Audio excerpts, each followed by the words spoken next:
प्रणाम प्रणाम प्रणाम। गुरु जी। प्रणाम गुरु जी। प्रणाम गुरुदेव।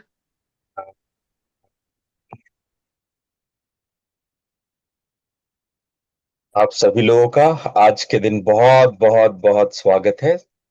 अभिनंदन है। आप सभी लोगों को आज के सत्र के लिए बहुत बहुत स्वागत। आज हम लोग कार्यक्रम की शुरुआत से पहले मैं आज आपको एक कहानी सुनाऊंगा। पिछले कुछ दिन मेरी यात्रा रही थी। मैं आप लोग के सामने लगातार नहीं आ पा रहा था। आज मौका है और मैं अपने इस यात्रा के एक छोटे से अनुभव को आपके सामने शेयर करना चाहता हूं, जो शायद आप लोगों को कुछ दिशा दे सकता है। बहुत समय से मेरा एक स्टूडेंट, मेरा एक शिष्य हुआ करता था, अर्जुन बोल करके। और झारखंड के एक छोटे से गांव का बहुत साधारण सा व्यक्ति था। आज मेरा मन है कि मैं आज उसकी कहानी सुनाऊं। तकरीबन 3 साल पहले मेरी उस नवयुवक से बातें हुई थी। अर्जुन एक सिक्योरिटी गार्ड था। वो 28 साल का युवा था जब मेरे पास पहली बार आया था। और जब मैं 3-4 दिन पहले उससे मिला, तो वो एक मल्टीनेशनल कंपनी का एक बड़ा मैनेजर था। ठीक 3 साल पहले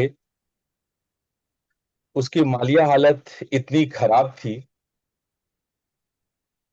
कि जब वो मेरे पास आया था,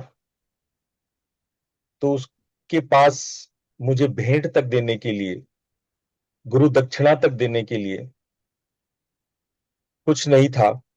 11 रुपए अपने आंसुओं के साथ छोड़ गया था। आज मैं उसकी कहानी सुनाऊंगा, क्योंकि ये बहुत ही रोचक और प्रेरक है।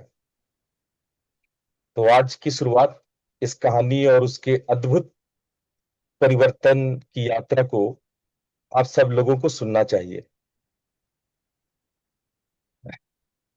तो जब वो मेरे पास था, आया था 3 साल पहले, तो वो सिक्योरिटी गार्ड था कोल माइंस में, जहां गोदाम में अ, कोयले और दूसरे चीजों का आना जाना होता था। वो एक सिक्योरिटी, और वो भी नाइट सिक्योरिटी गार्ड था। तो वो कोयले के आने जाने का रख रखाव, रख रखाव तो नहीं बल्कि सामान ठीक से लोड अनलोड हो रहा है, उसको चेक करता था। लड़का ग्रेजुएट था, लेकिन चूंकि काम नहीं था कुछ, उसको काम नहीं मिला, तो बेचारा कोल माइंस में, माइंस का गोदाम में काम करना शुरू किया था उसने। और वो गोदाम भी कोई सरकारी नहीं था, किसी बड़े प्राइवेट कंपनी का गोदाम था। तो जब वो पहली बार मिला, तो मैंने उसकी आंखों में उदासी देखी, परेशानी देखी, जैसा मैं अक्सर लोगों के अंदर देखता हूं। बहुत सारी शिकायतें, खुद से, प्रकृति से, परिवार से, दोस्तों से, रिलेशनशिप से, शिकायतों से भरा हुआ व्यक्ति था। जब थोड़ी देर बात हुई थी 3 साल पहले, तो वो रोता हुआ मुझसे बोला था, गुरुजी मेरे साथ कोई नहीं है, मैं नितांत अकेला हूं, मैं जिंदगी भर धोखे खाया हूं, मेरा कोई साथ नहीं देता। और मैंने और पूछा कि और बताओ बेटा, क्या क्या तुमने इस जिंदगी में झेला है, और तुम्हें क्या मेरे पास खींच लाई है। वो कहता गया कि 2-3 दिन पहले जब वो काम से लौट करके अपने गांव गया, क्योंकि उसकी बहन ने उसको बुलाया था। तो वो अपनी माँ को एक अस्पताल में बीमार पाया, और वो बताया कि वो बहुत बीमारी थी, और डॉक्टर ने जो इलाज के लिए जो मेडिसिन्स बताए थे वो क्वाइट कॉस्टली, बहुत ही महंगे थे। और वो अपने बारे में बताने लगा कि वो बहुत ही दुखी हो गया कि मेरे पास अपनी माँ के इलाज के लिए भी पैसे नहीं है। तकरीबन 24-25 साल की उसकी बहन, जिसके लिए और बहुत कुछ वो नहीं कर सकता था, सिर्फ सांत्वनाएं थी और एक दुख था। लौट के वो बता रहा था कि लौट के जब वो घर गया, वापस अपने काम पे लौटा, तो वो उसके अंदर अंदर कुछ उसको मार रही थी, और उसको लगा कि उसका जीवन नरक हो गया है। मन में आया कि इससे पहले कि मां की मृत्यु हो, मैं ही आत्महत्या कर लूं। और ऐसा भाव करके वो मेरे पास आया। मैंने साधारणतः पूछा कि बेटा, कैसा तुम्हारा दिनचर्या क्या है, तुम क्या करते हो, कैसे तुम्हारा रूटीन क्या है। कहा, गुरुजी, नाइट ड्यूटी है, 2-3 बजे तक मैं घर लौटता हूँ, और उसके बाद जो है 4-5 बजे तक सोता हूँ। दिन में कोई 12-1 बजे अपना फ्रेश फ्रेश होता हूँ, और दिन भर थका थका रहता हूँ, दिन भर परेशान रहता हूँ। रात की ड्यूटी मुझे मार रही है, और इसके अलावा मुझे कई बार मैंने सोचा कि दूसरी जगह मैं आवेदन करूं, अप्लाई करूं, लेकिन जब भी मैं कहीं भी अप्लाई करता, तो हर जगह यही था, आता था कि मेरी क्वालिफिकेशन मेरे साथ नहीं देती थी। मैं उतना क्वालिफाइड नहीं हूं कि मैं ये जॉब कर सकूं, कोई भी जॉब कर सकूं, कोई और जॉब कर सकूं। एक साधारण बीए पास को कौन ही नौकरी देता है, कहाँ पे उसका कोई क्षमता भी नहीं है। तो वो बहुत निराश था। मैंने कहा कि बेटा, एक काम करो, मैं तू मुझे गुरु मानता है, तो एक काम करो, मैं विश्वास दिलाता हूं कि मैं तुम्हारा जीवन बदल दूंगा।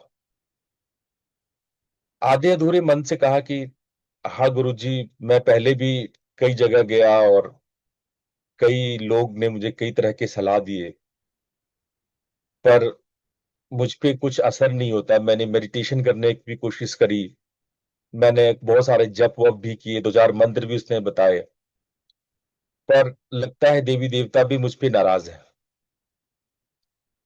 तो मैंने फिर से कहा कि बेटा, मेरी बात मानोगे तो मैं आगे बोलूं, अगर मानोगे तो मैं तुम्हारा जीवन बदल दूंगा। तो बहुत सोच के कहा कि ठीक है।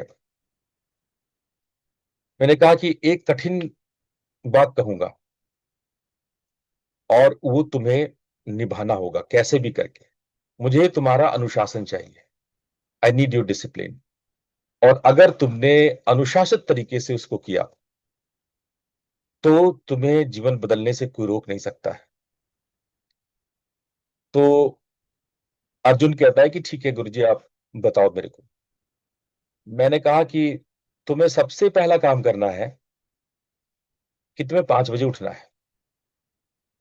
तो कहा, गुरुजी, ये कैसे होगा, मैं तो 2 बजे तक मेरी ड्यूटी रहती है, तो मैं कैसे 5 बजे मैं कैसे उठूंगा। मैंने कहा, नहीं बेटा, अब ये प्रश्न मत पूछ। अगर तुझे मेरे साथ चलना है तो प्रश्न मत कर, डोंट क्वेश्चन। तुम मेरे से अगले 1 साल तक कोई प्रश्न नहीं पूछेगा, मैं जो बोलूंगा वो करेगा। वो कहता कि ठीक है गुरुजी, आप जो बोलेंगे वो करेंगे, मैं प्रश्न नहीं पूछूंगा। पता नहीं क्यों उसको मुझ में एक पिता की छवि दिखी। उसका पिता उसके बचपन में ही गुजर गए थे, अकेली माँ को संभाल रहा था वो। मेरे अंदर उसको कहीं ना कहीं एक पिता की छवि देखी, उसकी आंखें भर आई। मैंने दुलार से उसके सर पे हाथ रखा और कहा, बेटा एक बार मेरी बात मान के देख, बस छोटी सी बात है। अब ये तू कैसे करेगा ये मुझे नहीं पता, अब ये तुम्हें ढूंढना है। बस मेरी एक बात मान, अब 5 बजे उठना। बोला कि ठीक है गुरुजी, मैं आपकी बात मान लूंगा, पर एक बात तो बताओ, मैं 5 बजे उठ के करूंगा क्या? मैंने कहा कि मोबाइल मत छूना, 5 बजे उठो और टहलने निकल जाओ, वॉक पे निकल जाओ, और कम से कम 5-7 किलोमीटर वॉक करना। और ये तू 1 महीना कर, मैं 1 महीने के बाद आगे की बात बताऊंगा। मेरा फोन नंबर लिया, व्हाट्सएप सेव किया, और वो बंदा अगले दिन से, और मैंने कहा कि जब तुम जो भी अनुभव करोगे मुझे व्हाट्सएप पे भेजना, तुम क्या अनुभव कर रहे हो। देखो, मैंने कोई साधना बताई? कुछ नहीं बताया। कोई मंत्र दिया? कोई नाद साधना कराई? कोई मुद्रा कराई? कोई मंत्र कराया? कुछ नहीं कराया ना। मैंने सिर्फ इतना ही कहा, बेटा 5 बजे उठना।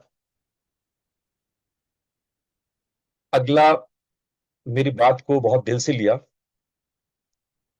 और 5 बजे उठा। मेरे को लंबा सा मैसेज भेजा, ये 3 साल पुरानी बात बता रहा हूं। मुझे लंबा सा मैसेज किया, लिखता है कि गुरुजी आसान नहीं था। 5 बजे इतने सारे विचार आ रहे थे, थॉट आ रहे थे, मेरी नींद तभी तभी लगी थी, कच्ची थी नींद, सर भारी हो रहा था, मेरा मन नहीं हो रहा था, मेरे अंदर दर्जनों नेगेटिव थॉट्स आ रहे थे कि मैं सो ही जाऊं। पता नहीं, बस एक ही बात थी कि जिंदगी में मैंने एक को अपना गुरु माना है, पिता माना है, तो वो जो कहेंगे वो मैं करूंगा। बस ये भाव था जो मुझे उठा गया। और मैं आपकी आदेश मान रहा हूं, वैसे अंदर से मेरी कोई इच्छा नहीं है 5 बजे उठने की। मैंने वापस रिप्लाई किया, कोई बात नहीं बेटा, कीप ऑन वॉकिंग। 3-4 दिन के बाद फिर उसका मैसेज आता है कि गुरुजी अभी भी कुछ नहीं बदला है, सीन वैसे ही, मैं बाहर निकल के आता हूँ, मैं टहलता हूँ 1 घंटे, मुझे और मेरी जो है दिन में ठीक से नींद पूरी नहीं हो पाती है, सर भारी रहता है, परेशानी, मैं गुरुजी बहुत चिड़चिड़ होता जा रहा हूँ। मैं पहले से भी था, अब और चिड़चिड़ मेरा मन करता रहता है। मुझे लगता है कि मेरी नींद ही नहीं पूरी हुई। सुबह का जो एक तारतम्य था कि मैं सो जाता था और 10 से 11 बजे सो के उठता था, अब लग रहा है कि वो भी कुछ छिन सा गया है, और अब जो है वो मेरे लिए मुश्किल होता जा रहा है। मैंने उसको रिप्लाई किया उस वक्त कि नहीं बेटा, कीप इट कंटिन्यू, मत सोचो, बस अनुशासन चाहिए मुझे तुम्हारा।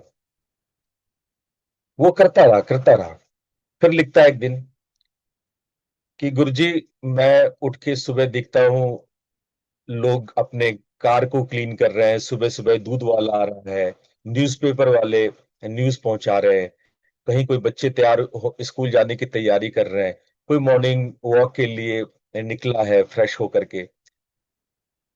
अब मुझे दिखने लगा है कि लोग सड़कों पे है। पहले मुझे लगता था कि सिर्फ डॉग्स हैं सड़क पे और सुनसान है, लेकिन अब मुझे शीतल हवाएं महसूस होती है कि बहुत ताजी और शीतल हवाएं हैं, और फ्रेशनेस मुझे उस समय जब मैं वॉक करता हूं तो दिखता है। मैंने फिर कहा, कीप इट बेटा, कंटिन्यू कर। वो कंटिन्यू किया और वो वॉक करता रहा।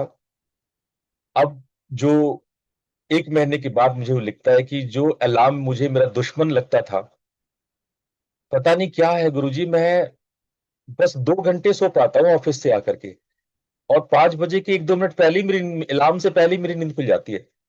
अलार्म बजता है उससे पहले मुझे लगता है कि बजने वाला है अलार्म, मेरी नींद खुल जाती है, और फिर मेरा मन अपने आप टहलने के लिए तैयार हो जाता है। मैं टहलता हूँ, टहल के आता हूँ, फिर स्नान स्नान करता हूँ। इन मुझे बहुत आ, उस वक्त बहुत बेहतर फील होता है। मैं पहले आते ही सो जाता था, आते ही बिस्तर पे पड़ जाता था, और मैं आता हूँ लौट के तो मैं थोड़ी देर बैठता हूँ, मेरा मन करता है मैं खुद अपने लिए सोचूं। मैंने जिंदगी में पहली बार एक डायरी खरीदी है, और डायरी में मैं अपने अनुभवों को लिखना शुरू किया हूँ कि मैं क्या हूं, मैं क्या कर रहा हूं। मैंने कोई आंसर नहीं दिया उसको, ना हाँ में ना में, ठीक कर रहे हो बेटा या अच्छा नहीं। बस मैंने यही लिखा एक लाइन में, कीप इट बेटा, कीप इट कंटिन्यू।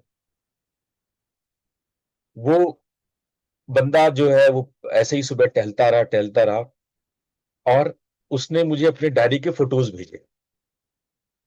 उसने क्लिक करके फोटो भेजा व्हाट्सएप पे, जिसमें अब वो प्लान करने लगा था, सोचने लगा था। 5 बजे के वाइब्रेशन बड़ी चमत्कारी होती है। 5 बजे का वाइब्रेशन ऐसा होता है कि उस वक्त दैवीय ऊर्जा होती है, ब्रह्म मुहूर्त होता है। उसके अंदर कुछ चेंजेस होने शुरू हो गए थे। दिन में वो सोता था 7-8 घंटे, लेकिन वो 2-3 घंटे, 5 से 7, अब उसका दिन बनने लगा था। वो प्लान करना शुरू किया था। लगभग 1 महीना हो गया था, लेकिन उसके अंदर चेंजेस दिखने लगे थे। मैंने ठीक 1 महीने बाद उसको मैंने एक लाइन और बोली कि बेटा, अब मैं तुम्हें जीवन का पहला सूत्र दे रहा हूं। मैं तुम्हें 10 सूत्र दूंगा, और मेरे ख्याल से वो सूत्र आप लोग को भी जानने चाहिए। मैंने कहा मैं तुम्हें जीवन के 10 महत्वपूर्ण सूत्र दूंगा। मैंने पहला सूत्र उसको दिया कि बेटा, जो भी कुछ होगा जीवन में, अच्छा बुरा, जो भी होगा, उसमें क्या प्रतिक्रिया करना है, उसमें क्या रिएक्ट करना है, ये तुम्हारे नियंत्रण में होना चाहिए। तुम्हारी प्रतिक्रिया, तुम्हारा रिएक्शन किसी और पे डिपेंड नहीं होना चाहिए। कोई तुम्हें गुस्सा दिला दिया तो तुम गुस्सा हो गए, तुमसे प्यार से बात कर लिया तो तुम बहुत प्यार से भर गए, तुम्हें कोई बुरा भला बोल दिया तो तुम डाउन हो गए। नहीं बेटा, पहला सूत्र लिखना ऐसा कि मेरी प्रतिक्रिया मेरे नियंत्रण में होगी, चाहे जीवन में जो हो, जीवन मुझे जो दिशा दिखाए, जीवन में कोई भी बड़ी घटना घटे, लेकिन प्रतिक्रिया मेरे नियंत्रण में। अच्छा, मैंने ऐसा नहीं किया कि क्या प्रतिक्रिया करना है आपको, मैंने ये नहीं बोला उसको क्या कैसे रिएक्ट करना है। बस मैंने सिर्फ इतना बोला, आपके नियंत्रण में होना चाहिए। ऐसा नहीं कि मैं अपना आपा खो दिया, मेरे मैं बेहोश था और मैंने रिएक्ट कर दिया। अगर उसको ठीक ठीक इंग्लिश में बोलूं, ये लाइन मैंने लगभग आप सबको, जो जो मेरे साथ जुड़ा हुआ है, मैं सबको बोलता हूं, डोंट रिएक्ट बट रेस्पॉन्ड। बोलता हूं कि नहीं मैं सबको? मैंने यही लाइन उसको भी बोली कि don't react but respond. And what is respond? Respond का मतलब होता है कि आपकी प्रतिक्रिया आपके नियंत्रण में है। ये पहला सूत्र मैंने उसको दिया। वो अपने कर्मचारियों के साथ जो है कई बार अपने चिड़चिड़ेपन की वजह से उलझ जाता था, और कई बार वो अपने मन को शांत करने के लिए घंटों व्हाट्सएप देखता, और वो जो आजकल क्या बोलते हैं उसको, रील्स देखता रहता था। माइंड को मोबाइल पे फोकस करके कोई हास्य, अपने मन को कुछ, कपिल शर्मा का शो देख रहा है, कुछ और देख रहा है कोई और, अपने मन को खुश करने के लिए मोबाइल का सहारा लेता था। लेकिन तब भी मोबाइल के साथ जितना समय वो बर्बाद करता था, लेकिन तब भी उसके मन में कुछ ना कुछ चिड़चिड़ रहता था, शिकायतें रहती थी। तो मैंने कहा बेटा, रिएक्ट करना बंद कर दे, रिएक्ट कर लेकिन होश में कर। तुम्हारी प्रकृतिया प्रतिक्रिया तुम्हारे नियंत्रण में होनी चाहिए। उसके बाद पता है क्या हुआ?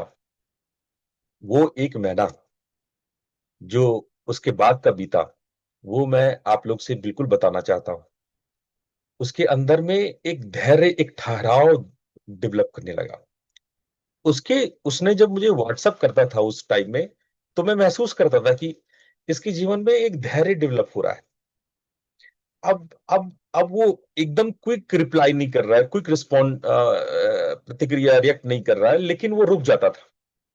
मेरी बातों को उसने गंभीरता से लिया, क्योंकि पहला जो मैंने बोला था, ब्रह्म मुहूर्त में उठ, 5 बजे उठ, उसने उसका असर देख लिया था। दूसरा जो बात मैंने कहा कि प्रतिक्रिया मत कर, अपने नियंत्रण में रखो प्रतिक्रिया को, ये उसके जीवन में बड़ा चमत्कारी परिवर्तन करना शुरू कर दिया। वो रिस्पॉन्ड करता ही मतलब वो रिएक्ट करता ही नहीं था। धीरे धीरे धीरे धीरे उसकी लोगों के साथ अच्छी बनने लगी। हाँ, वो शांत रहता था, चिल रहता था। अभी भी मोबाइल उसने पूरी तरह से छोड़ा नहीं था, लेकिन हाँ, चिल रहता था। वो रट ही नहीं करता था। लोग कुछ कहे, उसको पचा लेता था, कोई भी तकलीफ सहन कर लेता था। कोई कुछ भी बोले चुप हो जाता था, बड़ा सोच समझ के बोलने लगा था, बड़ा सोच समझ के रट करने लगा था। और वो हर बात को अपनी डायरी में लिखता था कि आज मुझे बहुत गुस्सा आया, आज मन किया कि मैं अपने बॉस का सर फोड़ दूं, मैंने ये करना वो करना, फला व्यक्ति को ऐसा कर दूं वैसा कर दूं। उसके मन में ये सब प्रतिक्रिया वो डायरी में लिखता था, लेकिन वो रिएक्ट नहीं करता था। उसकी रिलेशनशिप में झगड़े जितने होते थे, जैसे वो उसकी गर्लफ्रेंड भी थी जिससे उसके हमेशा झगड़े, ऑल टाइम लड़ता रहता था अपनी गर्लफ्रेंड से, ऑल टाइम, होल टाइम वो लड़ता फिरता रहता था। लेकिन पहली बार उसने लिखा मेरे को कि गुरुजी पता नहीं कैसे अब लड़ाई अपने आप कम हो गई, क्योंकि जिन मौकों पर मैं एकदम बरस पड़ता था, जिन मौकों पे मैं एकदम फूट करके अपने अंदर की भड़ास को उठाए, होता कोई और बात था, गुस्सा अपने बॉस पे था, पता चला गर्लफ्रेंड पे निकाल रहा है गुस्सा, होता कोई और मुद्दा था, निकल कहीं और रहा है। तो बोला कि ये बदलने लगा। अब मैं देख रहा हूं कि मेरी ज्यादातर प्रतिक्रिया तो व्यर्थ है, मेरी ज्यादातर जो मैं रिएक्ट कर रहा हूं उसका कोई अर्थ नहीं है। ये चीज बदलने लगा उसके अंदर में। उसके बाद अर्जुन कहता है कि 2 महीने के आखिरी आखिरी तक हमारे मेरे अंदर बहुत सारा चेंजेस था। फिर मैंने उसको कहा, उसको एक सलाह दिया कि बेटा, तुम्हारी खुशी या तुम्हारा दुख तुम्हारे जीवन का एसेट्स है। मतलब तुम्हारी खुशी तुम्हारी जिम्मेदारी है, तुम्हारे लिए भगवान जिम्मेदार नहीं है। मतलब जैसे हम लोग ने समाज से सीखा हर चीज के लिए भगवान जिम्मेदार है, कुछ भी बुरा है, भगवान तुमने कैसी जिंदगी दी है, भगवान तुमने क्या भाग्य मुझे दिया है, क्या लिख करके मेरे को भेजा है। मैं आमतौर पे आदमी लोगों से सुनता रहता हूँ कि गुरुजी ये क्या जिंदगी, क्या मिला है मुझे, किस तरह की जिंदगी मिली है, मैंने कौन से बुरे कर्म कर दिए, ऐसे मैंने क्या कर दी जो जिंदगी में मुझे ऐसा, मैंने तो सबका अच्छा अच्छा किया, तो मेरे साथ जिंदगी में इतना बुरा क्यों हो रहा है, मेरे साथ इतना इतना बेकार जिंदगी मैंने कैसे पाली। ये आपकी देखने का नजरिया है। और उस बात को अर्जुन ने सिद्ध किया था। मैंने अर्जुन को सिर्फ इतना ही कहा कि बेटा, तेरा सुख और दुख तेरी संपत्ति है, तेरा एसेट्स है, और तुम्हारे सुख दुख का जिम्मेदार तुम हो। स्टॉप, जो मतलब रुक जाओ, छोड़ दो ये शिकायतें करना, ये जो कंप्लेनिंग का जो तुम्हारी हैबिट है, तुम दूसरों को हमेशा जिम्मेदार मानते हो, छोड़ो। स्वयं तुम जिम्मेदार हो, तुम्हारे हर एक कर्म के तुम जिम्मेदार हो। ये छोटी सी लाइन है कि आपका सुख दुख आपकी संपत्ति है। ये वास्तव में मैंने भी अपने जीवन में, अपने जीवन का ये दो प्रधान लाइन है मेरे जीवन का। जो कोई मेरे जीवन को जानता है ना, वो इस बात को जानता है। मेरा सुख दुख मेरी जीवन, मैं किसी के सामने नहीं रोता, आज तक नहीं रोया, मैं किसी के सामने कंप्लेन नहीं करता। मेरे को तो जब दर्शन हुए थे, दिव्य दर्शन हुए थे, तब भी मैं उनके सामने कोई कंप्लेन नहीं किया था। मैंने पिताजी यानी भगवान को मैंने यही हाथ जोड़ के कहा था कि पिताजी, बस इतनी प्रेरणा करना कि मैं शिकायत ना करूं कभी, जिस हाल में रहूं, जिस चाल में रहूं, मस्त रहूं, जिस हाल में, जिस चाल में, जिस ढाल में रहूं, अजी मस्त रहूं, मस्त रहूं, मस्त रहूं जी। ऐसे करके मैंने भाव रखी, मैं शिकायत ना करूं भगवान। बस इतनी प्रेरणा देना, इतनी ताकत देना, इतना सामर्थ्य देना कि मेरे अंदर शिकायत पैदा ना हो, मैं शिकायत ना करूं। मैंने भी उससे यही कहा, अर्जुन से, बेटा मैंने जीवन में जो सक्सेस पाया है ना, उसका मूल मंत्र है कि मैं शिकायत नहीं करता। I have no complain. जो जीवन में मिला उसको मैंने स्वीकार किया, एक्सेप्ट किया। मेरे जीवन में इतनी बड़ी घटना है, मेरा आप चेहरा देखोगे रैप्चर्ड है राइट साइड से, देखा जो मुझे मिला है वो देखा, वीडियो में भी दिखता होगा। मैंने शिकायत नहीं की, I never complain for it. मैं कभी नहीं भगवान से कहा कि भगवान मेरी आंख ठीक कर दो, मेरा रैप्चर्ड चेहरा है वो ठीक कर दो। मैंने स्वीकार किया, एक्सेप्ट किया। 5 बार मेरी प्लास्टिक सर्जरी हुई, और मैं आपको बताऊं 5 बार फेल्योर हुई। मेरी आंख आज तक ठीक नहीं हुई, ये पट्टियां लगा के रहता हूं मैं। मैंने कभी शिकायत नहीं की, आई नेवर कंप्लेन। मैं दुनिया की आंखें ठीक करता हूं, मैं दुनिया के कैंसर और बुरे बुरे इलाजों को मैं चमत्कार से, मंत्र के चमत्कार से ठीक करता हूं। लेकिन मैंने अपने लिए कभी आवाज नहीं की, मैंने अपने लिए कभी नहीं हाथ फैलाया, कभी याचना नहीं की। मेरे पास कोई शिकायत नहीं। मुझे जो मिला है मैं स्वीकार करता हूं। तो यही ज्ञान मैंने अर्जुन को दिया। कहा कि बेटा स्वीकार कर लो, स्वीकार, शिकायत मत करो, एक्सेप्ट करो। और उसने भी इस बात को दिल से लिया, उसने एक्सेप्ट करना शुरू किया, उसने स्वीकार करना जीवन में। उसके बाद वो मुझे लिखता है कि पता नहीं गुरुजी, एक कंटेंटमेंट, एक संतोष सा भीतर है, एक सेटिस्फेक्शन सा आ रहा है भीतर। जैसे जैसे मैं शिकायतें करना बंद कर रहा हूं, मेरे अंदर शिकायत के थॉट्स आते तो हैं, लेकिन मैं उसको पर्पजली, उसको फोर्सफुली उसको हटाता हूं कि नहीं, मुझे शिकायत नहीं करनी। और ये उसके जीवन में एक बड़ा परिवर्तन था।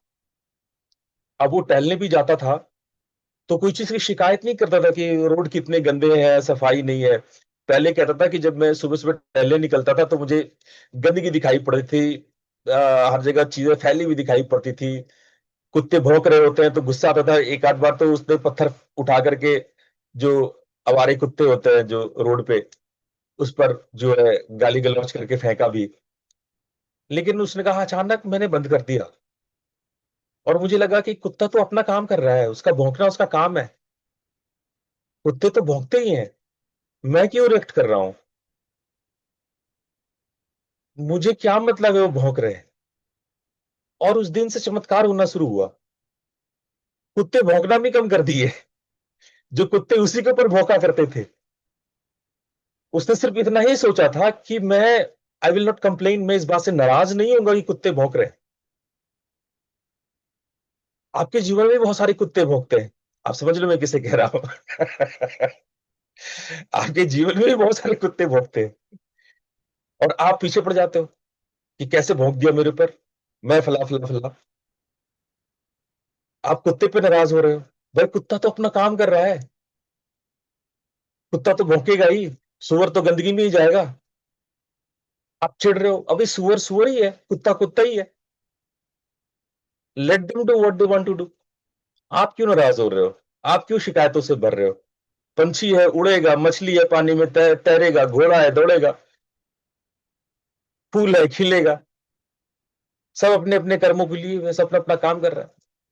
आप क्यों बेमतलब का जो है दूसरों की शादी में मुल्ला दीवाना, तुम क्यों दीवाने हो रहे हो भाई, उसको जो करना है करे, वो उनका नेचर है।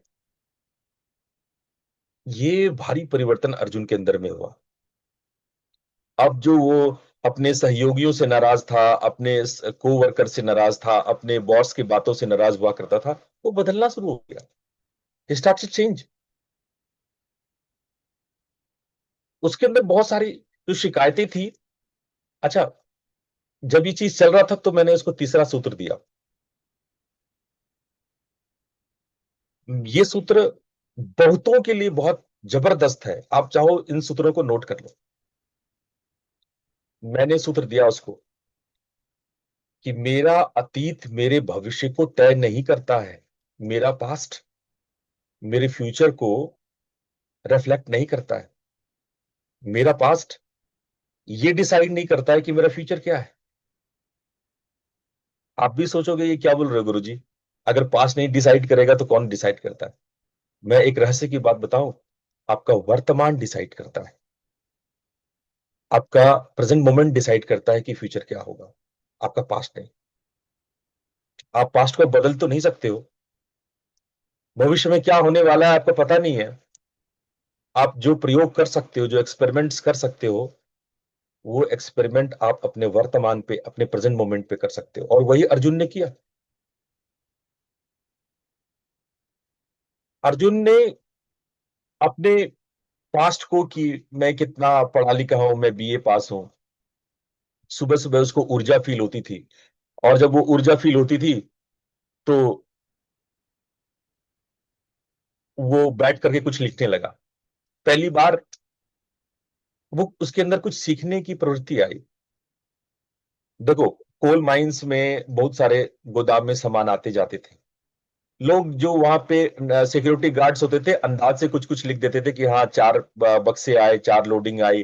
कभी कुछ सामान बड़े होते थे, कुछ छोटे होते थे, उतना पढ़े लिखे ना लोग होते थे ना उनको काम था, उसमें बहुत सारी गड़बड़ियां होती थी। जो अंदाज से चीजें लिखी जाती थी उसमें कई बार बहुत सारी गड़बड़ियां हो जाती थी।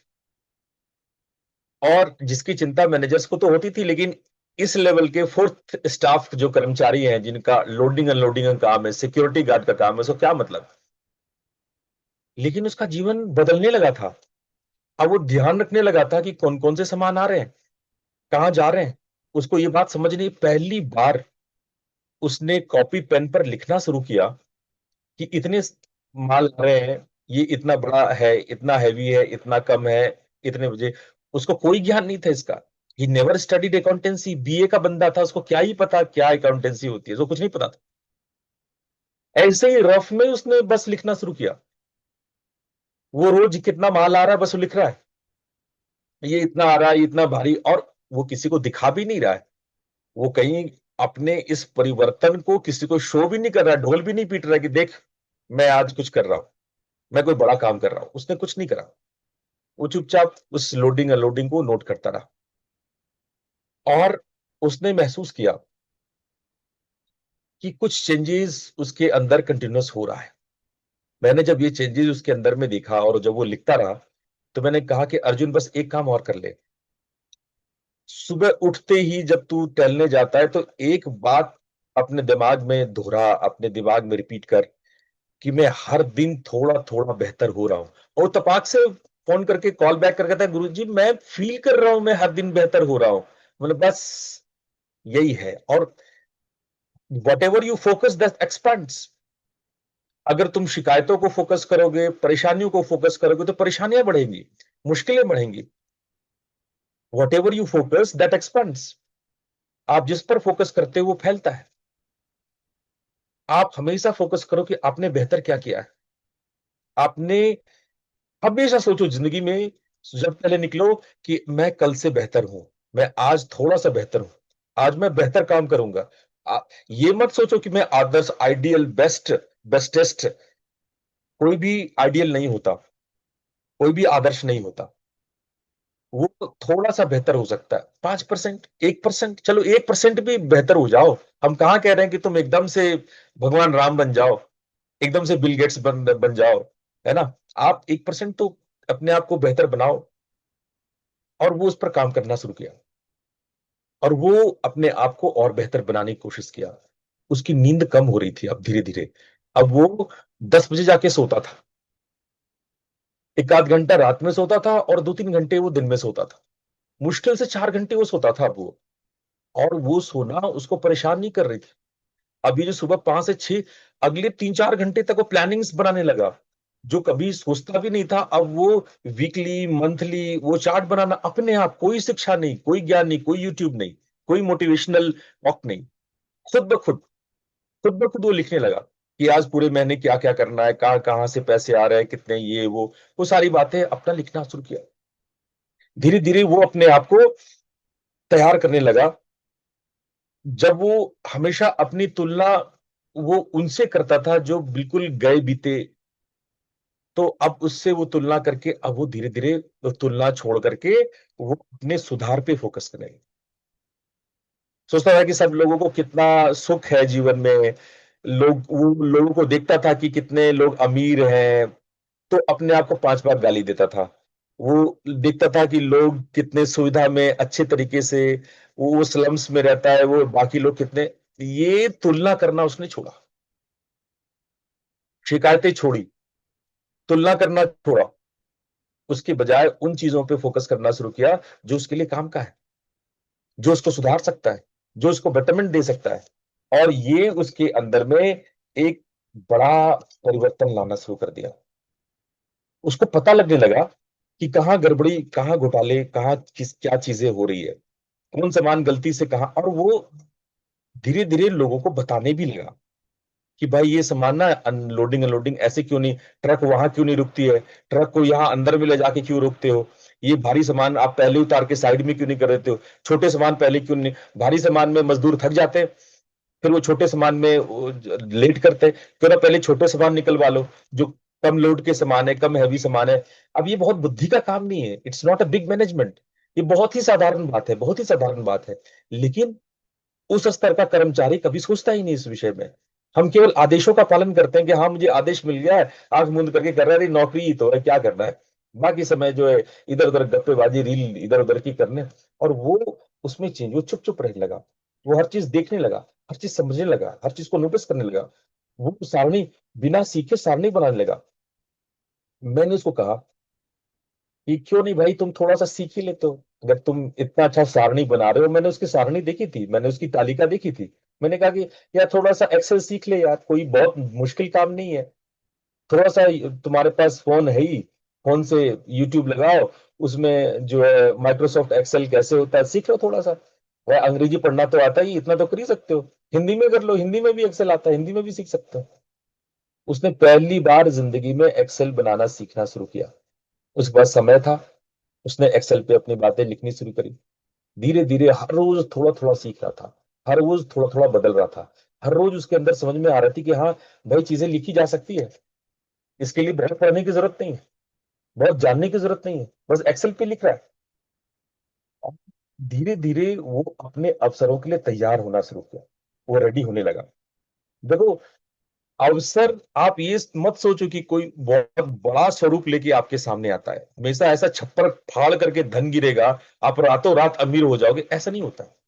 अवसर बड़े छोटे छोटे रूप में, बड़े छोटे छोटे माइलस्टोन्स में आते हैं, बड़े छोटे छोटे शक्ल में आते हैं।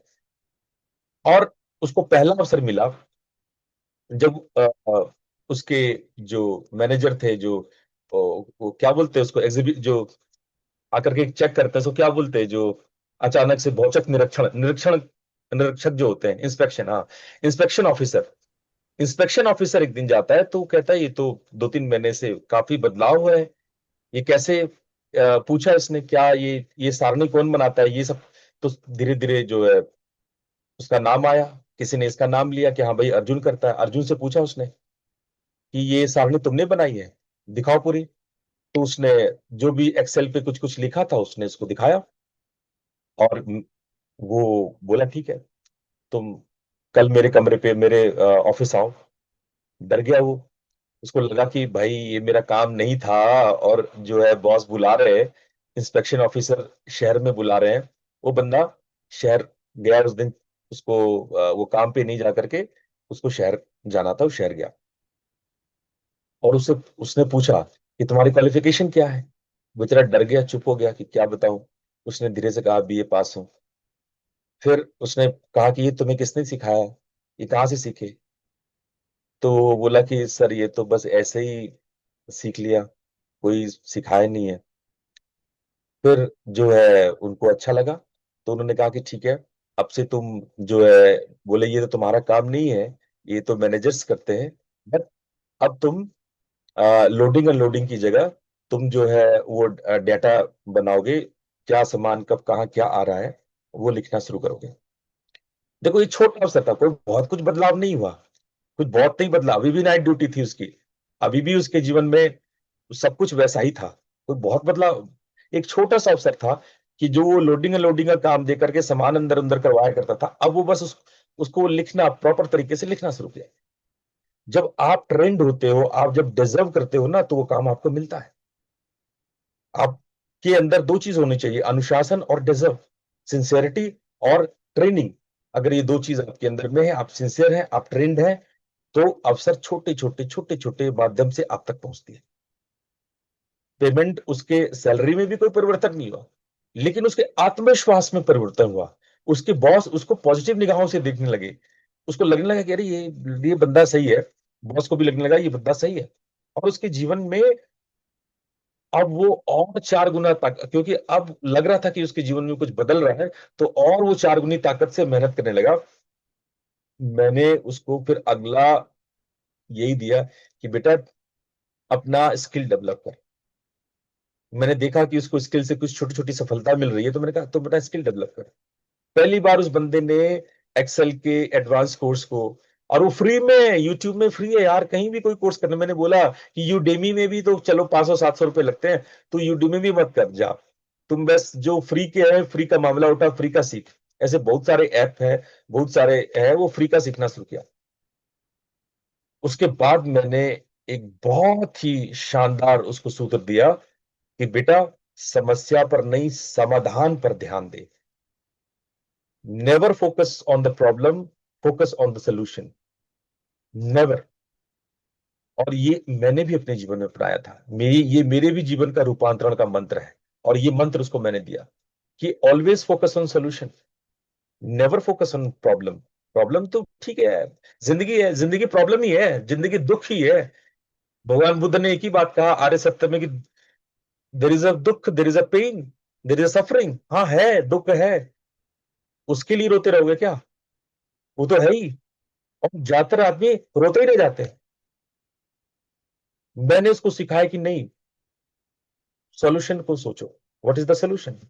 Think about the solution, never think about the problem. और ये मैं आप लोग को भी सुनाता रहता हूं जो मेरे पास उठते बैठते हैं। मैं अक्सर, ये मेरा मंत्र रहा है, मैं बोलता हूं हमेशा कि फोकस ऑन सोल्यूशन। समस्या क्या है वो मायने नहीं रखती, समस्या तो है ही, जीवन हर हर पल हर मोड़ पे समस्या है। पर सोल्यूशन क्या है? इस पे फोकस कर, इस पे चिंतन कर।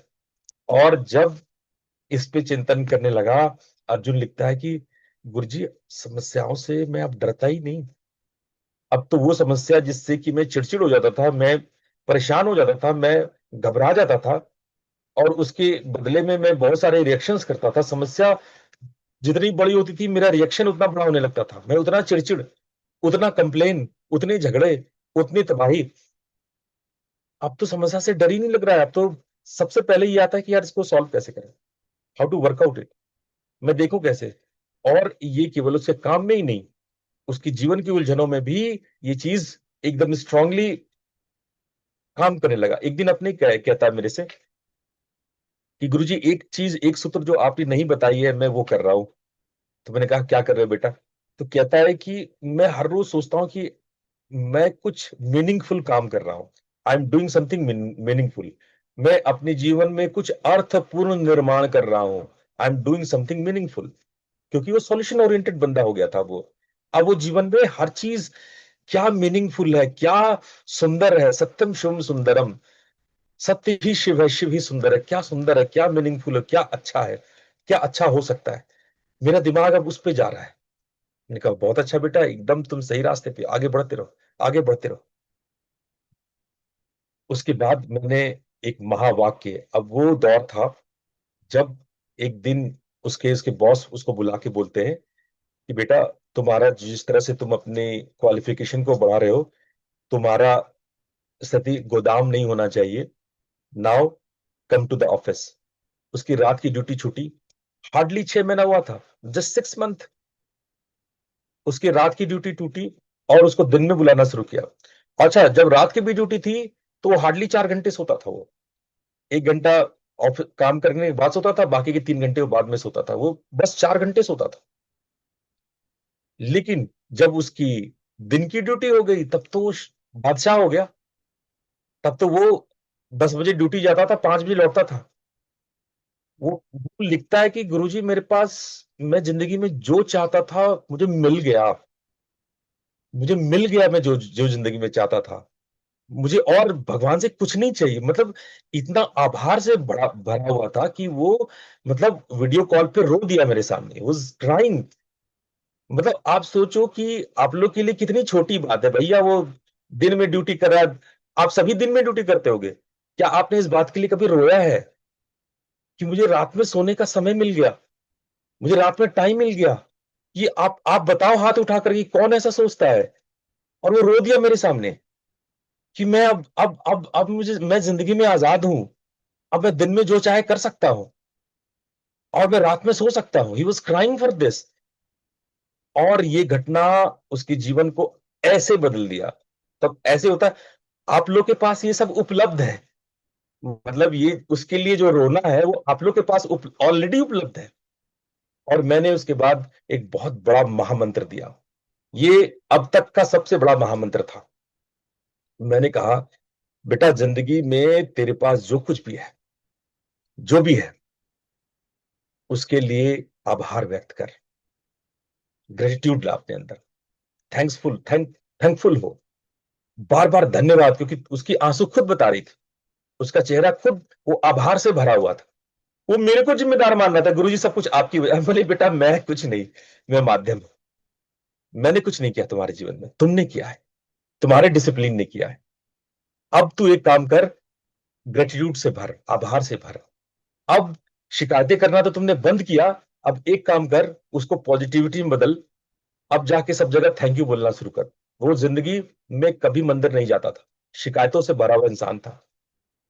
वो पहली बार जाके मंदिर में घुटना टेका, मत्था लगाया, भगवान को धन्यवाद किया। वो पहली बार पेड़ को हक कर करके उसकी छाया के लिए धन्यवाद दिया। पहली बार वो पानी पिया और जल देवता वरुण को धन्यवाद दिया। पहली बार जब उसने भोजन किया तो भोजन के स्वाद को धन्यवाद दिया। पहली बार जब कोई भी उससे मिला और उसको ग्रीट किया तो धन्यवाद और कृतज्ञता से भर गया, क्योंकि अगले ने ग्रीट किया, अगले ने केवल गुड मॉर्निंग बोल दिया, वो धन्यवाद से भर गया। उसके जीवन में महान परिवर्तन चल रहा था, उसके जीवन में चीजें बदल रही थी। और वो जो चीज पाया वो अपनी मेहनत से पाना शुरू किया, उसके लिए मेहनत करना शुरू किया। मेहनत उस और डिसिप्लिन उसके जीवन का कुंजी था, उसका जीवन का की था। और उसके बाद जो उसने साल भर के बाद में मेरे को लिखता है कि गुरुजी अब मैं 5 पंचवर्षीय योजनाएं बनाने लगा। उसके पास पैसे आने लगे थे, ऑफिस में काम करने लगा था, अब वो ट्रेनिंग्स, यूडेमी की ट्रेनिंग्स करने शुरू किए थे उसने।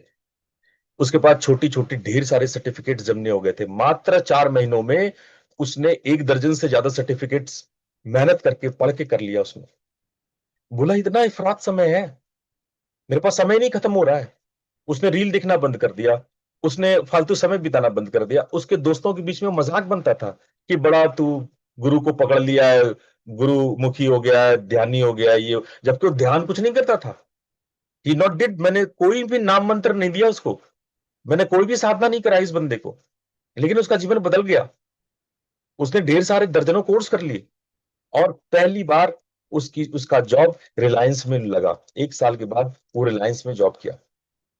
और रिलायंस में भी आपको हैरान होगा, वो मैनेजमेंट के पोस्ट पे था। He was not like class 4 staff. वो मैनेजमेंट में उसने एंट्री ली, मैनेजमेंट में उसे एंट्री मारी।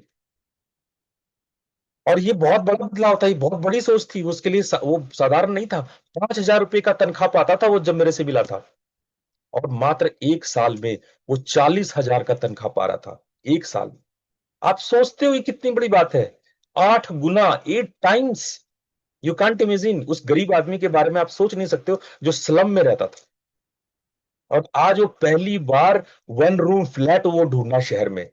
1 रूम का फ्लैट उसने ढूंढा। और जब वो फ्लैट ढूंढा तो सबसे पहले अपनी माँ को लेके आया जो बहुत ही बीमार थी। और जब वो माँ को चाय पिलाता था तो माँ कहती थी बेटा अब तो हो गया तेरा सब कुछ, तू तो अमीर बन गया। जबकि 1 रूम फ्लैट में रहता था। कहते अब तो तू अमीर बन गया, अब तू सुबह क्यों उठता है, अब इतना मेहनत क्यों करता है? तो मैं उसने कहा कि नहीं माँ,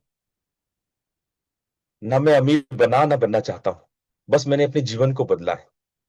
और जिस वजह से ये जीवन मेरी बदली है, मैं उस वजह को छोड़ना नहीं चाहता। कितना प्यारा आंसर है, how nice, how beautiful answer. उसकी माँ एकदम आंसू से भर गई। उसको लगा कि बेटा सही रास्ते पे है। अब वो जीवन में जो चाहता है वो कर रहा था। अब वो बड़ी बड़ी पढ़ाइयां कर रहा था, मेहनत कर रहा था। आप उसका अगला साल जो चेंजेस उसके जीवन में, उसके बाद जो उसने उड़ान भरी है, मैं आप लोग को क्या ही बताऊं। उसका अगला 1 साल वो ये नौकरी छोड़ के उसने 3 नौकरी बदले। और वो ऊपर चढ़ता गया और धीरे धीरे धीरे उसकी सैलरी भी बढ़ती गई, उसका मेहनत भी, उसकी समझ भी।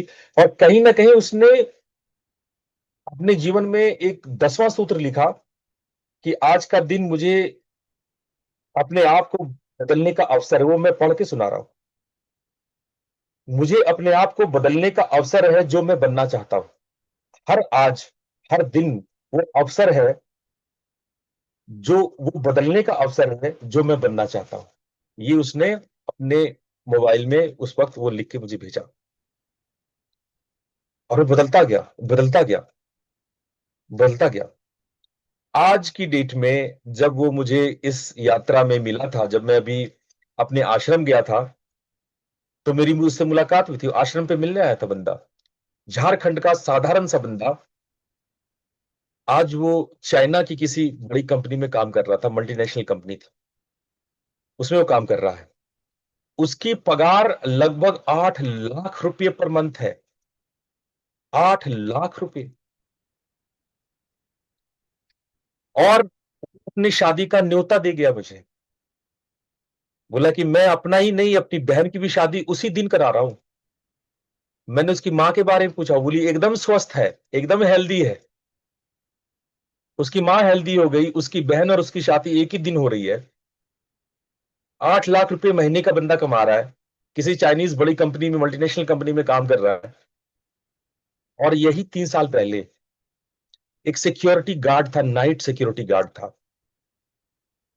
आप क्या कहोगे इस कहानी को? और इस बार मैंने इसको पहली बार नाम मंत्र की दीक्षा दी। मैंने नाद साधना सिखाया और मैंने नाद के सूत्र पढ़ाए उसको, और वो उसी तरह से आत्मसात किया है।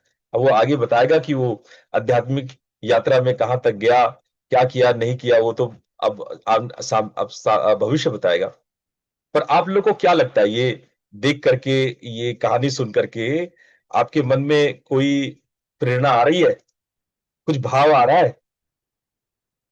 आप में से कोई भी व्यक्ति अगर एक भी बात को, सूत्र को समझा होगा तो प्लीज उसको आप चैट पे लिखो। मैं देखना चाहता हूं कि कितने लोग 10 सूत्रों को, मैंने 10 सूत्र बताए, इन 10 सूत्रों को याद रखा, नोट डाउन किया। चैट पे आप लिखो। बाकी लोग को याद नहीं तो चैट पे देख लेना। हो सकता है कोई किसी को याद हो, कोई किसी को याद हो, तो वो चैट पे देखे कि हाँ जो है, क्या घटना घटा। बहुत सुंदर, बहुत सुंदर। आप लोग लिखें। यहां से पहला लिखे कि ब्रह्म मुहूर्त में 5 बजे उठना, और तब जब उसकी 2-3 बजे नौकरी खत्म हो रही थी। पहला पॉइंट मत भूलना, ब्रह्म मुहूर्त, यहीं से जीवन चेंज हुआ। यही 5 बजे उठना उसके जीवन को बदला है। 5 बजे उठ करके टहलने के लिए जाना, ये उसके जीवन को बदल दिया। तो इन 10 पॉइंट को आप लोग लिखो, ताकि आप लोग, मैं बस ये देखना चाहता हूं कितने लोग मुझे ध्यान से सुने हैं, कितने लोग मुझे बहुत प्यार से सुने हैं। तो मैं आप लोग को, बहुत बढ़िया, बहुत अच्छा आप लोग लिख रहे हो। Very good, very good.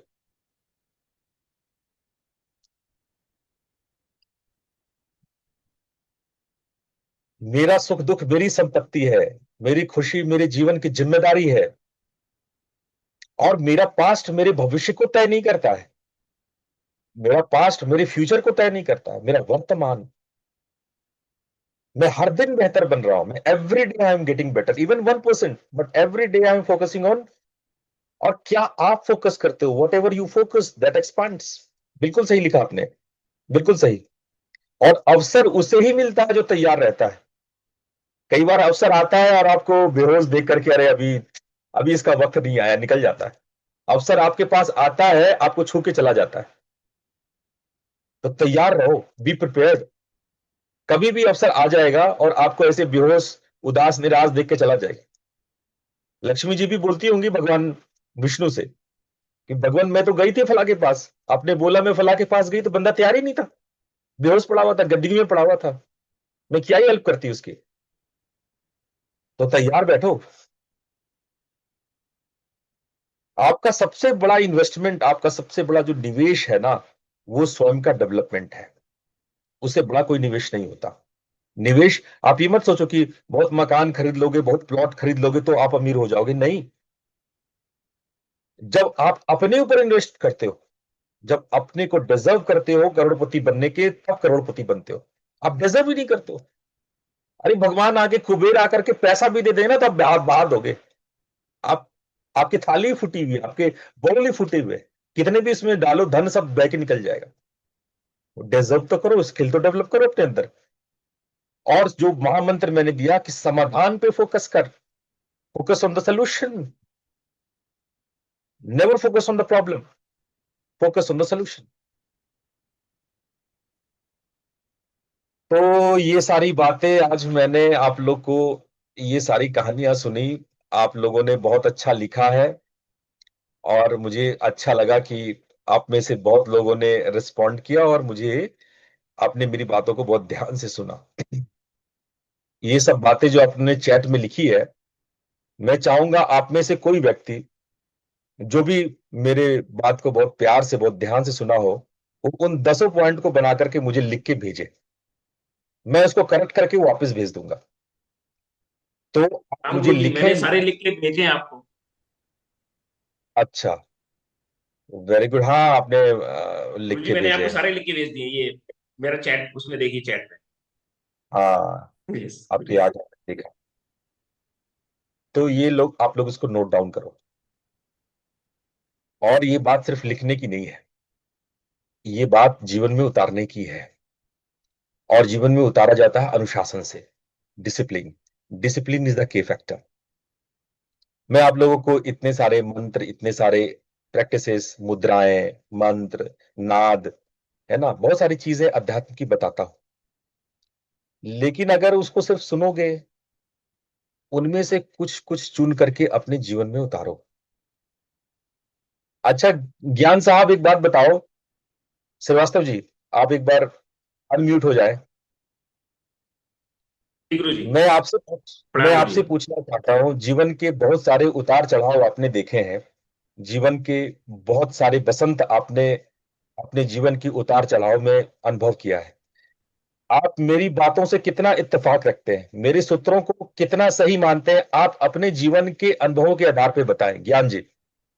बहुत ही इत्तेफाक रखता हूँ गुरु जी। और आपने बिल्कुल सही कहा। What ever is happening, it is happening in this very moment. तो और ऐसा बस कौन सा हम, सूत्र है ज्ञान जी जो अपने आपने अपने जीवन में उसको उतारना है? बताओ, ऑलरेडी आपने उसको प्रैक्टिस करी है। मैं एक जगह आपके जो 10 सूत्र हैं उसमें से सिर्फ दो मैं नहीं करता था। आई वॉज वेरी स्पॉन्टेनियस कि do not react but respond. मैं तो जैसा था just give it back.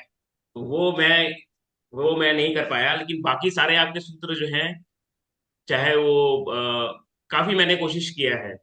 Focus हमेशा पॉजिटिविटी पे किया है। तो यू नो माई लाइफ, तो सब कुछ चलता ही रहा। That is there. मैं अब एंड डॉक्टर ग्रेटिट्यूड, अशोक। एक ग्रेटिट्यूड मैं ऑब्वियसली नहीं करता था, इतना विजुअल नहीं था। जो दूसरा जो मैंने बोला, दो चीजें मैं नहीं करता था, एक रिस्पॉन्ड मतलब प्रॉपरली, एंड ग्रेटिट्यूड। तो आप नाउ वो भी आई जोड़ हैव लीजिए। Developed the habit of accepting and doing the gratitude. अब वो भी जोड़ लीजिए, आप ये दोनों भी जोड़ लीजिए। अच्छा, अब मैं रिक्वेस्ट करूंगा डॉक्टर अशोक से। डॉक्टर अशोक शर्मा, प्लीज आप अनम्यूट करें। हाँ जी अपने गुरु जीवन जी। के उतार चढ़ाव से, अगर मेरी कोई शिक्षा मैच कर रही है, अगर मेरी कोई भी टीचिंग आपको ऐसा लगा है कि आपके जीवन में भी एक प्रभाव छोड़ा है, तो आप बच्चों को जरूर ये कॉन्वे करें, प्लीज। हाँ जी, हाँ जी। आपके ये सारी बातें प्रैक्टिकली जो है बहुत सॉलिड बातें हैं। ये अगर इस तरह से हम अपने बच्चों में भी आगे उनको कन्वे कर पाए तो उनकी जिंदगी में भी बहुत बड़ा बर्ताव चेंज होगा। ये इसमें कोई शंका वाली बात नहीं है। तो डॉक्टर साहब, ऐसी कौन सी पॉइंट है जो आपको बहुत टच किया और आपने जीवन में उसको किया है, जीवन में उसको फॉलो किया है? ऐसी कौन सी पॉइंट आप इसको यहाँ पे बोलना चाहेंगे? गुरुजी, ऐसा क्योंकि इस तरह से पॉइंट वाइज नहीं दिमाग में है, पर यह है कि जी। भी जो अपनी जिंदगी जो रही है वो यही था। क्योंकि नौकरी करी है तो नौकरी में जो भी अपना, जैसे मिसेस का भी था कि जो अपने सीनियर्स ने कह दिया उसको सिंसियरली फॉलो करना है, उनको शॉर्टकट नहीं करना। और अगर जहां तक हो सके उस काम को अच्छा करने के लिए उसमें मैं इम्प्रूव क्या कर सकता हूँ। तो इस तरह से पॉजिटिव वे में उसको ठीक काम को और भी अच्छा करने का, जैसे भी उन्होंने अगर 19 बताया तो काम को 20 किया है। Very nice. वेरी नाइस, बहुत सुंदर। देखो, इसीलिए आज मैंने ये चर्चा छेड़ी। आज आप लोग को लग रहा होगा कि गुरुजी अचानक से स्पिरिचुअल टॉक से मोटिवेशनल टॉक में कैसे आ गए। क्योंकि वो व्यक्ति ने मुझे प्रभावित किया। अर्जुन ने मुझे इतना इफेक्ट किया कि मुझे लगा कि उसकी कहानी आपसे शेयर करनी चाहिए। आप मैं प्रवीण सोनी जी से रिक्वेस्ट करूंगा कि आप अनम्यूट हो, प्रवीण सोनी जी। और यदि मेरी बातें आपको प्रभावित करी हैं, तो आप प्लीज तो अपनी बात जो आप कहना चाहते हैं साथियों को बताएं। आपके एक्चुअली गुरुजी, प्रणाम गुरुजी सबसे पहले। और आपकी सारी ही बातें अप टू मार्क हैं, बहुत ही अच्छी हैं। चाहे वो स्टार्टिंग है अमृत वेला से उठना, मीन्स जो मॉर्निंग हमारी जो टाइमिंग है उसको, क्योंकि उसकी एनर्जीज बहुत हाई होती हैं।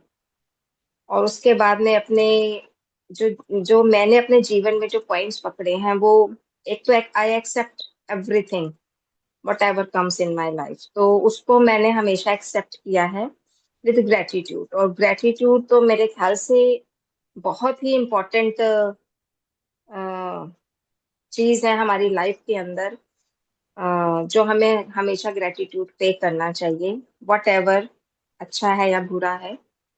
और वो ऊपर वाले की दया से मैंने हमेशा उसको किया है। और उसका अगर मैं रिजल्ट बोलूँ तो समहाउ मैं बहुत सारी चीजें ऐसी देखती हूँ अपनी लाइफ में कि मुझे लगता नहीं कि मैं यहाँ तक पहुंच जाती, लेकिन शायद जो मेरा आभार था प्रभु के प्रति, या कुछ भी वॉट एवर जो कुछ भी हो रहा है, और मुझे ऐसा लगता रहा है कि एक इनविजिबल हैंड्स हैं जो सपोर्ट कर रहे हैं इधर से भी, बैक्स मतलब गिरने नहीं देते हैं वो, इनविजिबल वे में हमें सपोर्ट करके आगे निकल जाते हैं। समटाइम्स अभी कुछ टाइम से एक इमेज, एक कार्टून जैसे इमेज होती है मोटिवेशनल, तो वो एक इमेज मेरे सामने आई कि एक दो पहाड़ी हैं, माउंटेन्स हैं, बीच में खाई है, और इंसान सोच रहा है कि अब मैं पार कैसे जाऊंगा, और एक इनविजिबल हैंड है बिटवीन दो पहाड़ियों के, और वो इंसान उससे निकल के आगे गया। आगे जाके वो सोचता है मैंने कर दिखाया, पर हाउ, वो जो हाउ होता है ना, हम उसको नहीं सोचते, उसका आभार व्यक्त नहीं करते। हम सिर्फ अपनी मैं में रह जाते कि मेरे अंदर ये काबिलियत थी तो मैंने ये किया, या मैं यहाँ पे पहुंचा। तो हमेशा हमें हमारी हर सिचुएशन में लाइफ में प्रभु के प्रति, अपने सराउंडिंग के प्रति जो है वो हमेशा ग्रेटिट्यूड जो भाव है वो रखना चाहिए। और जो सुबह उठने का है उसमें मैं थोड़ी सी कच्ची हूँ और मुझे लग रहा था ये आज का जो टॉपिक है वो मेरे लिए है, तो मैं कई बार थोड़े से टायर्ड ज्यादा हो जाती हूँ तो मैं स्किप करती हूँ और फिर सुनती हूँ। तो ये मेरे लिए एक लेसन है कि नहीं, मैं इसको थोड़ा सा और स्ट्रॉन्ग करूँ मॉर्निंग मैं बहुत उठने मैं के बहुत लिए। जल्दी आप लोग के सामने अर्जुन को लेके आऊंगा। अर्जुन बहुत जी। अपनी बात जब वो स्वयं से बोलेंगे तो आप लोग को बहुत अच्छा लगेगा सुन के। Anyways, ji. now I request Sangeeta ji, if you can come, unmute yourself and please share your experiences and thoughts, what you want to express. Sangeeta ji.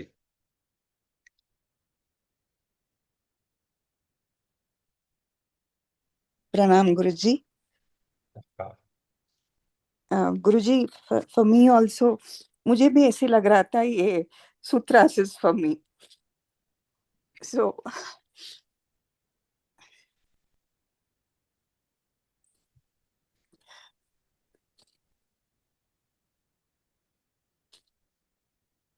आप बोले।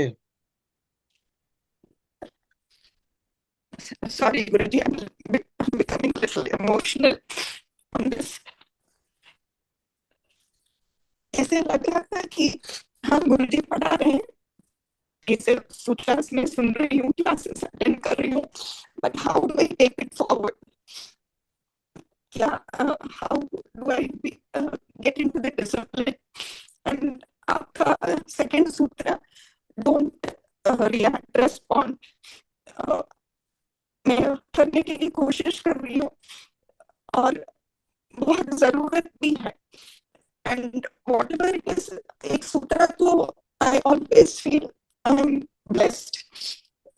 जो भी कौन सी दिशा में जाने, कैसे जाना है, कौन सी दिशा में जाना है, सोच रही हूँ। I believe in Sai Baba of Shirdi.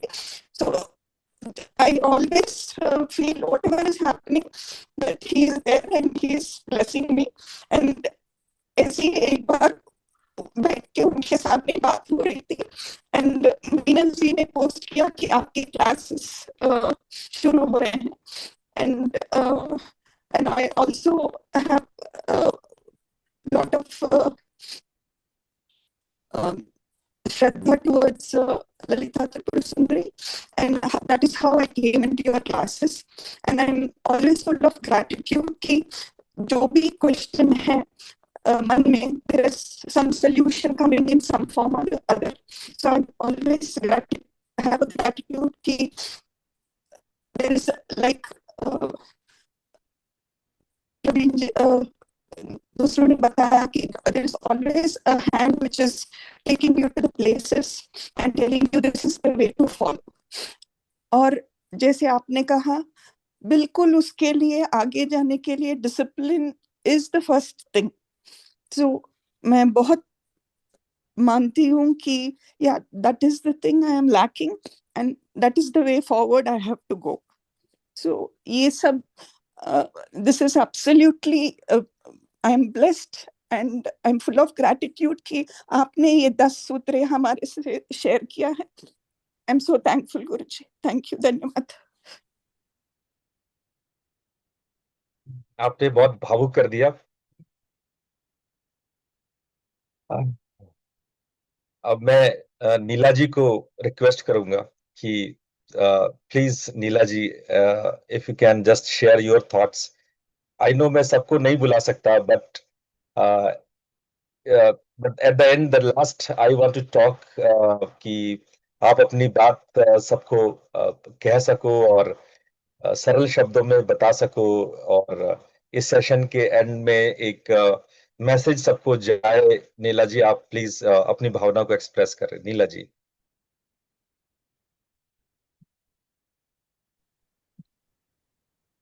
It was a very, very beautiful session, and I started thinking about my life. My wedding was decided when I was 17. I came to America 2 months later. I was 18. I was high school graduate, and I did prep at New Delhi. And then when I came here, I thought, well, I want to do something. So I went to library to learn to speak English. And they say, well, this is not for you. You need to go to a higher place, because my English was already better. So I went to Chicago downtown in a school, and they had one class for a foreign student. So I went there, and they keep taking my test, and they started from 4th grade, 5th grade, 6th grade, 7th grade, 8th grade. And they said, we don't have any more class for you because you are good enough. So then I thought, okay, I'll go do typing. I went to typing school, learn typing. Then I thought, well, I can learn key punching. So I learned key punching. Then I got a job and in a computer area. And twice the owner of the company offered me the job of the supervisor. Well, yeah, supervisor. There was no higher post in a computer. But both time I was pregnant, so I did not accept. Then I moved to Houston, and then my husband, he bought the business. We got into business. We did not make money, but we raised 3 kids, and I'm proud of it. They are all educated and doing good. But life is not easy. It's so much up and down. People say, you came so long ago. I came in 1970. How come you don't have many business? And I say, well, one business take care of my family. So that's good enough. So 15 years ago, we left our business. The age is older. My husband is 10 years older than I am. And we took care of children's children. One had a kid, second had a third had a kid. So then last 5 years, I'm in Dallas. First time in a big city, like Chicago was a big city, but then we have been in a small town, small business. I would say city, but it's like a village, 2,000 people or 4,000 people. So such a small town I have been. So now we are in Dallas. And one thing that I wanted to say that you really give a lot. I haven't been to any person who gives as much as you do. I haven't been to India since 1974. And this year I plan to come, so I'll come visit you. And Oh, sure, I, sure. You're most welcome. I, You're most welcome. Please, yeah. whenever you come to India, never forget to meet with me. I will be very delighted if you meet. Daughter, she wants to come in December, but I might come early, or if I come with her, then I would stay few months, not just because it's been over 51 years.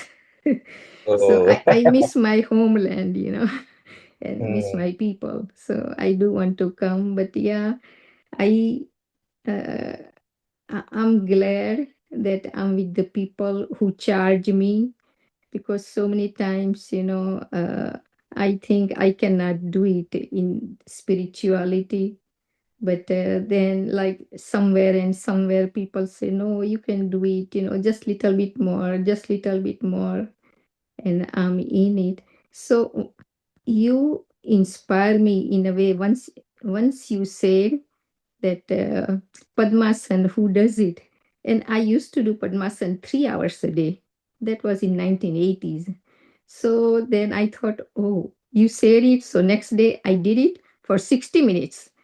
Then second day I did it for 90 minutes. And I was surprised Wow, myself wow. that I was able to do it. But so I realized that I need somebody to push me, just little Hmm, bit, and then hmm. I can do better. But I really appreciate your help, and it's Well, you Nadi are a Sadhana. great. I wanted to learn for a long time. I used to ask other people, and I went to ashram actually, and they say that you look at the candle, and I looked at candle and nothing happened, because they did not know some girl had come from some place, and nobody knew how to teach meditation. They were doing meditation, but not teach how to meditate. But you really help, you explain very well, and that is what it is, because sometimes, and also I wasn't used to speaking, and when I speak, I mess up. So I wouldn't ask question, but you keep answering in different way, and different way, and different way. So it is easier to catch it. So when I write things down, and when I read it, then everything comes back, whatever you tell. So it really helps, and I really appreciate. I'm looking forward to see you. And Sure, Pranila, please, you are welcome to India and please meet me in India. And you are the source of inspiration to many of our students, disciples. Really, when you talked about the Padmasana, I just want to say our new young people, students, disciples, look, she is doing how much hours in Padmasana and see her age. And now you are in 20s, in your 30s, and you're afraid to do 10 minutes of Padmasana. Learn from her. I'm telling to many, all people, those who just afraid for this. So please, uh, I think this type of your expressions, your experiences would motivate many of us. And time to time, I will take this type of sessions in which people get motivated and do their practice with more force. Thank you. Thank you, everybody. So today I went with this session. आज हम लोग थोड़ा दूसरे तरह की class हमने आज करी है और कल हम लोग नवरात्र पे चर्चा करेंगे क्योंकि परसों से हम लोग को नवरात्रि करनी है। तो कल की चर्चा नवरात्रि की चर्चा होगी और हम बताएंगे आप लोगों को कि ये आने वाला 9 दिन कैसे आपको आपके जीवन को बदल सकता है, रूपांतरित आप हो सकते हैं और आप अपने जीवन को बदलें इस 9 दिन में। उसके सारे सूत्र मैं कल डिस्कस करूंगा। तो कल 6 बजे आप सब लोगों से फिर मुलाकात होगी। आप लोग का पुनः बहुत बहुत धन्यवाद। प्रणाम। धन्यवाद। प्रणाम गुरु जी। प्रणाम प्रणाम गुरुदेव। नमस्ते गुरु जी। प्रणाम गुरुदेव। प्रणाम गुरु जी। प्रणाम गुरुदेव। प्रणाम गुरु जी। नमस्ते प्रणाम गुरु जी। गुरुदेव। नमस्ते गुरु